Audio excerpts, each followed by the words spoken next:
It's my honor and pleasure now to introduce an Abel alum and the Dean of the UCLA School of Theater, Film, and Television. Please help me welcoming to the stage Dean Teri Schwartz.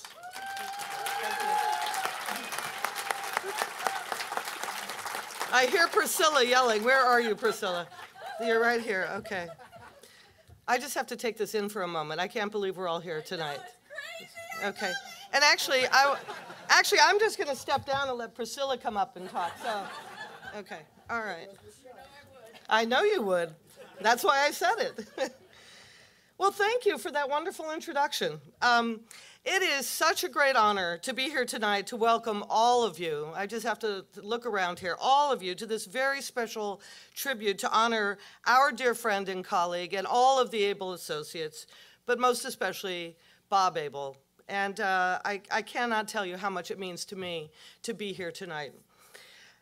It's just great to look out at the audience and to see so many colleagues and so many great friends here to celebrate Bob's life and his groundbreaking visionary work. You know, Bob loved UCLA and was a very proud alum. I don't know, how many of you knew that Bob was an alum of UCLA? Okay, very good. You passed the test. There will be no grades afterwards. So. But he also taught at UCLA, too, which I had forgotten about until tonight. But he just loved UCLA. And I think that Bob would be so delighted to know that all of you are here tonight. I'm sure you would all agree with me about that. And I have to say this, I think he would actually be quite delighted to know that I returned to our alma mater in this new role as Dean for Film and Theater and Animation and Digital Media and Television. And these were worlds that he just loved. I owe so much to Bob. And my love, respect, gratitude, and admiration for him has not diminished one bit over the years. It's hard to believe that our beloved Bob passed away so many years ago because, his generous, his fine, and brilliant spirit feels as if it has never really left us. And, walking in tonight with all of the good spirit, I just felt like he was joining in with in the festivities, and all of his good energy was here. Truly to this day, so many of us still talk about our amazing Abel days as if they were just yesterday. And the John Wayne Coffee Bar, the Rat's Nest, the Love Boat, and the names Evan and Sutherland still loom very, very large in my memory. What's left of it, I might add, Many of us have, many of us have kept up our friendship from those days. And we've continued to work together over the years. We've built upon the many opportunities that Bob gave to us, all the new knowledge that we gained, and the lessons that we learned during that very special time. Those were great times for sure. Wouldn't you all agree? Weren't they great times? Yeah, they were fantastic times.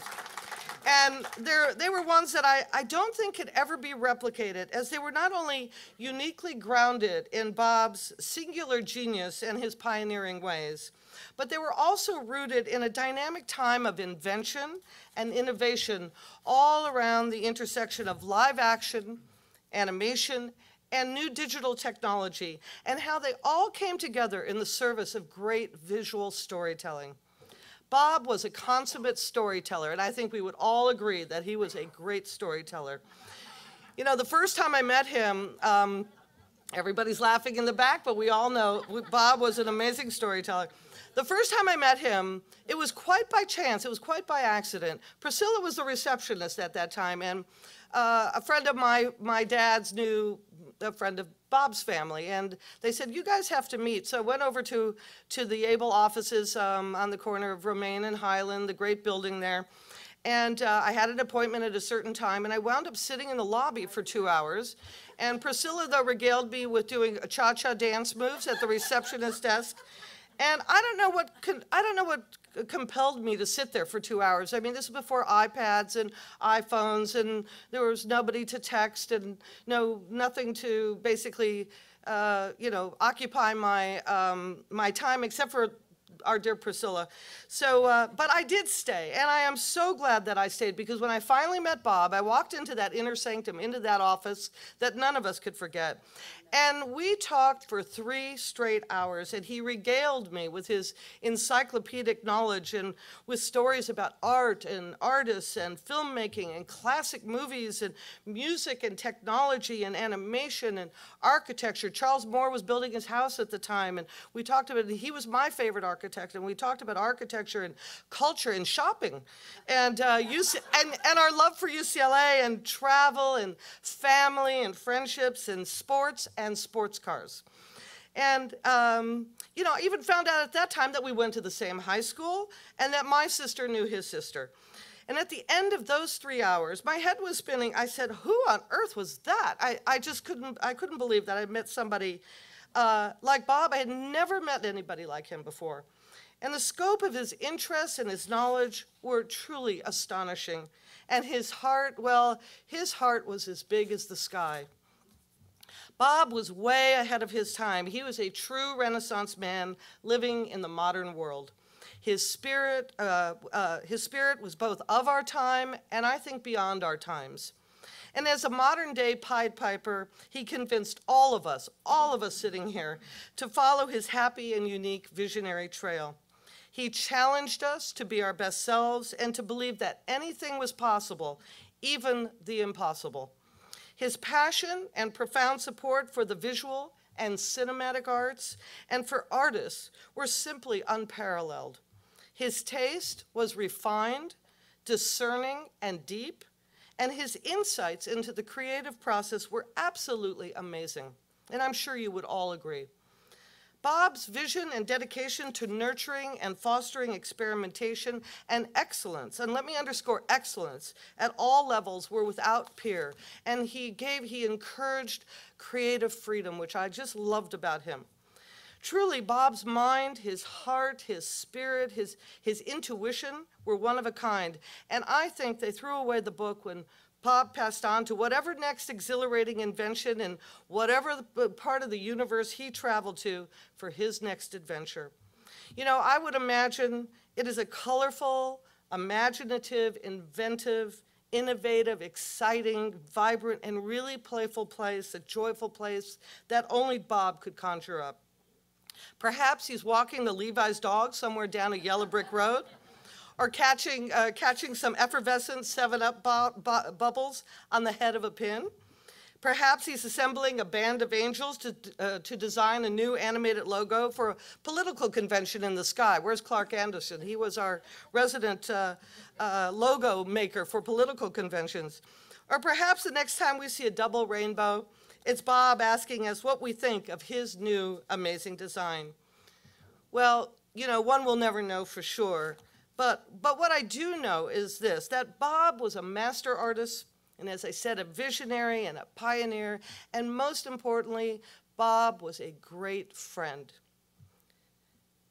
When I think of Bob, I think of this great quote by Michelangelo, which I just love, and I think Bob would have loved it too. And Michelangelo said, not to me personally, mind you, but Michelangelo said, quote, "The greater danger for most of us lies not in setting our aim too high and falling short, but in setting our aim too low and achieving our mark." I think that quote really sums up Bob. He dug deep and he aimed high. He never compromised quality or his artistic integrity. He always set the highest bar for excellence and asked more of himself than anyone else. Yes, I think we all know he was a complex man whose life and works had many ups and downs and took many twists and turns as he boldly forged a path few would dare to take. But you know, the twists and the turns and the challenges that he faced are not what tonight is all about. Tonight is a celebration and a tribute to Bob and to all of the artists, all of the associates, and the colleagues who worked alongside of him. Many careers were made because of Bob, and so many, including myself, owe him a great debt of gratitude and a salute for all that he generously did for so many people.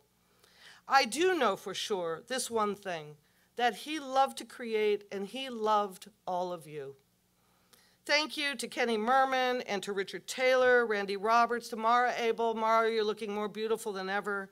our distinguished speakers and panelists, to my great girlfriends up there who I'm still friends with from the old days, to Paul Malcolm, to Chris Horak, the director of our magnificent archive, and to all of the UCLA Film and Television Archive staff for organizing this wonderful event tonight, and to our sponsors, of course. I want you all to just sit back and relax and enjoy the evening, and remember, as Bob always said to all of us, the magic never stops. Thank you, and have a great night. Thank you. Thank you.